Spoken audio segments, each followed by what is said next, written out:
전도서 4장 7절에서 16절까지 이 말씀입니다. 내가 또 다시 해 아래에서 헛된 것을 보았도다.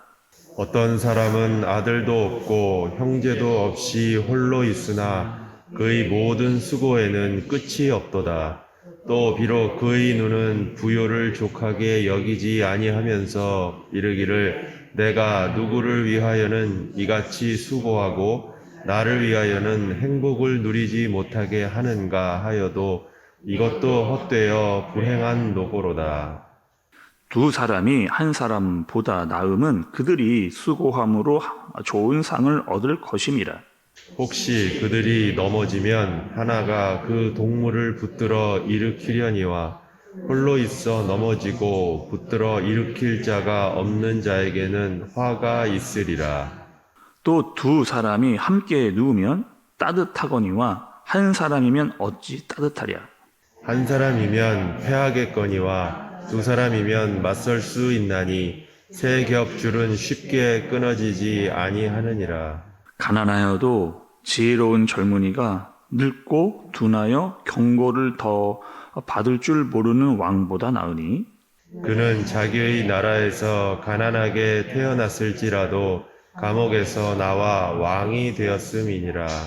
내가 본즉 해 아래에서 다니는 인생들이 왕의 다음 자리에 있다가 왕을 대신하여 일어난 젊은 이와 함께 있고 그의 치리를 받는 모든 백성들이 무수하였을지라도 후에 오는 자들은 그를 기뻐하지 아니하리니 이것도 헛되어 바람을 잡는 것이로다. 아멘.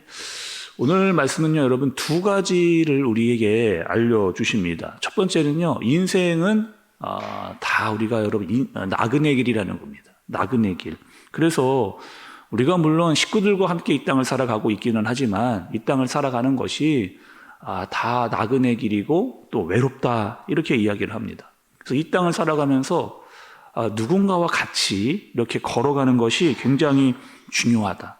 또 여러분 이 땅을 살아갈 때 굉장히 험난하고 또 외롭기도 할 때가 있는데 나와 함께 걸어갈 수 있는 동역자 또 지체들이 있다라고 하는 것이 엄청난 축복이다라고 하는 사실을 오늘 말씀이 우리에게 알려주시는 겁니다. 우리가 살면서 여러분 좋은 일, 감사한 일도 많이 있지만 그것을 나눌 수 있는 사람들 그리고 때로는 내가 힘들고 어려울 때 나와 같은 마음을 가지고 기도해 줄 수 있는 사람들 그러니까 그런 동역자들이 있다고 하는 것이 굉장히 큰 힘이 된다는 거예요. 교회에서도 마찬가지입니다. 그런 분들과 함께 있다라고 하는 것이 우리에게 정말 축복이고 감사라고 하는 것을 너희들이 좀 알아라 라고 지혜자가 이 얘기를 그렇게 해주는 거죠. 너가 혼자 외롭게 또 힘들고 어려울 때 만약에 일으켜줄 한 사람이라도 있지 않다면 너는 헛된 인생을 산 것이다. 이렇게 우리에게 알려주고 계시는 거예요. 12절의 말씀을 여러분 함께 보겠습니다. 12절에 보면 한 사람이면 패하겠거니와 두 사람이면 맞설 수 있나니 세 겹줄은 쉽게 끊어지지 아니하느니라 이렇게 이야기합니다. 여러분 우리 속담에도 이런 말이 있어요. 배짓장도 맞들면 낫다라고 하는 이런 이야기 있잖아요. 그러니까 내 옆에 두 사람만 옆에 있어도 세 겹줄이 된다는 거예요. 그리고 모든 것들을 같이 감당할 수 있다. 말씀은 이렇게 이야기를 합니다. 교회에도 여러분 잘 보시면 세 가족이 오잖아요.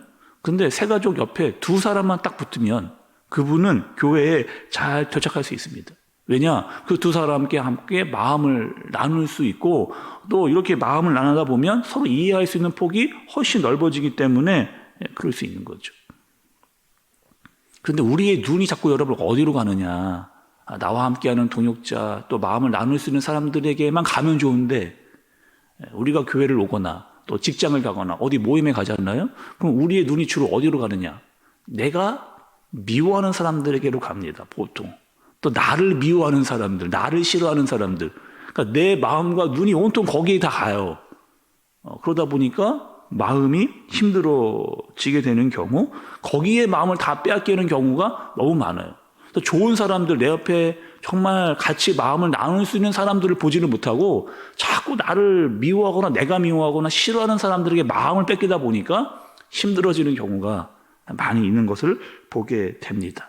그래서 여러분, 우리가요 정말 마음을 나누고 또 함께 공감해 줄 수 있는 지체, 그런 사람이 있다라고 하는 것, 그런 사람이 내 주위에 3명만 있다면 그 모든 사람들을 이겨낼 수 있다 라고 누가요?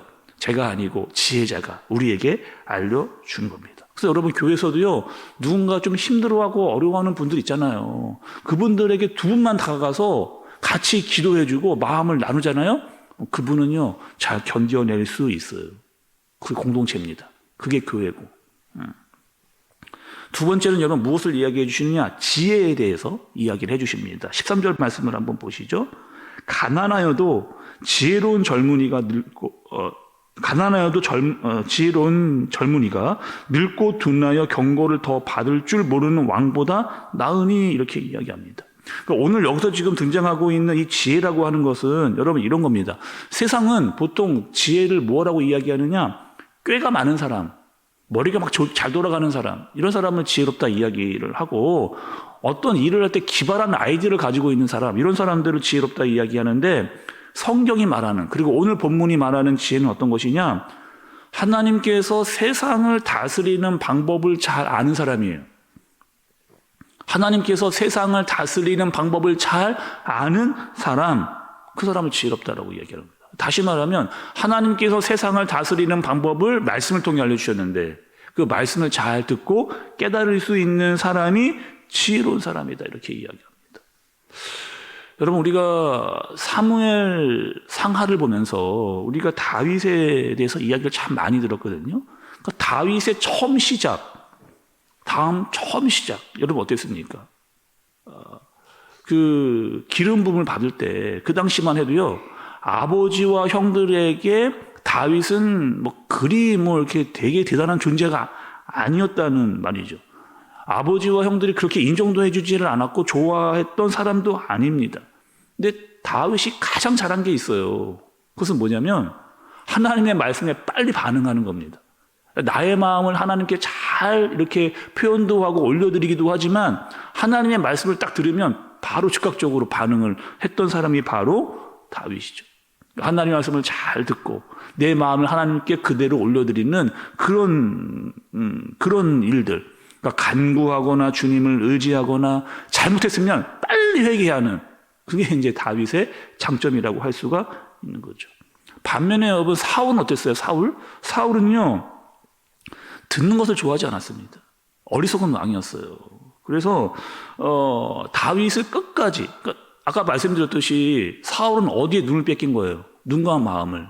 거기도 분명히 좋은 사람들이 많이 있었음에도 불구하고 자기의 마음과 눈이 온통 다윗에게 뺏겼어요.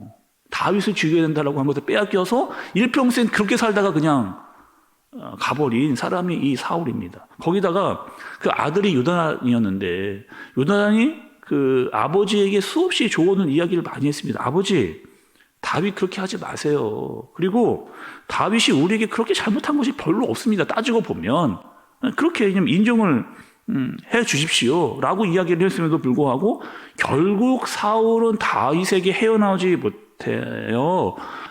비참한 최후를 맞이하는 그런 인생을 우리가 살펴보게 된 거죠. 또 여러분, 그 열왕기사에 가면은 르호보암이라고 하는 그 왕이 나옵니다. 이 부분도 한 며칠 전에 제가 여러분께 말씀을 좀 드렸던 것 같은데, 이 르호보암이 누구예요, 여러분? 솔로몬의 아들입니다. 솔로몬의 아들인데, 이 사람 또한 그 지혜로운 사람들의 말을 듣지 않은 대표적인 케이스의 한 사람이에요. 솔로몬이 여러분 20년 동안 건축을 했습니다. 그러니까 자기의 왕궁과 성전을 그 20년 동안 건축을 했거든요. 그러니까 사람들, 백성들을 엄청 끌어다가 그 건물들을 지은 거예요. 그러니까 사람들이 지쳤어요. 20년 동안 여러분 그 건축만 하다 보니까. 그러니까 사람들이 와가지고 르호보암에게 이야기를 합니다. 우리가 20년 동안 너무 고생을 했다. 너무 힘이 드니까 당분간 우리에게 좀 쉴 시간을 좀 주어라. 그러니까 당신의 아버지였던 솔로몬이 우리를 불러서 일을 시켰는데 이제 당신이 왕이 되었으니까 우리를 조금 쉴 수 있는 좀 시간을 줘라 라고 그렇게 이야기를 합니다. 그때 르호보암이 두 부류의 사람들에게 조언을 구해요. 두 부류의 사람들에게. 첫 번째는요, 나라의 원로들입니다. 나이가 많으신 그리고 원로들, 나라를 잘 알고 있었던 사람들에게 조언을 구하는 거예요. 그때 뭐라고 이야기하느냐, 그 원로들이 그 사람들의 말이 맞다는 거예요. 고생 많이 했다는 거예요. 좀 쉴 수 있는 시간을 줘야 된다. 이렇게 이야기를 합니다. 또 한 부류는 누구냐? 자기와 함께 자라왔던 젊은 사람들. 그 사람들한테 물어보니까 이렇게 이야기해요. 뭐라고 이야기하느냐? 그럴 필요 없다는 거예요. 너가 지금 왕이 됐는데 왕의 채통과 자존심을 지켜야 되지 않겠느냐? 끝까지 밀어붙여. 쉴 틈 두지 말고 계속 몰아붙여라. 이렇게 이야기를 합니다. 누구 말을 들었을까요, 여러분? 젊은 사람, 내가 함께 자라왔던 그 사람들의 이야기를 듣고 쉴 시간 주지 않았어요. 결국에 어떻게 되었느냐? 나라가 두 나라로 쪼개지는 그런 안타까운 일들을 경험하게 되는 거죠. 그러니까 여러분, 어리석은 사람은요, 다른 사람의 말을 잘 들으려고 하지 않습니다.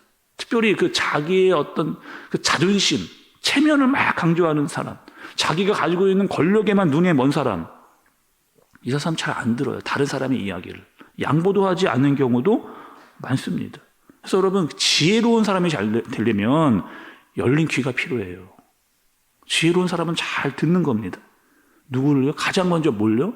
하나님의 말씀과 하나님의 뜻을 잘 듣는, 그리고 그 말씀대로 행동하는 사람, 그런 사람인 거죠. 여러분, 어제 우리 주일 말씀과 너무나 똑같은 말씀이잖아요. 어떻게 우리가 어떤 말씀을 들었냐면 어린아이와 같이. 어린아이는 어떻다? 하나님의 말씀을 그대로 받아들인다. 수용성이 있다. 그리고 어떻게 한다? 하나님을 전적으로 의지한다. 그 의존성에 대해서.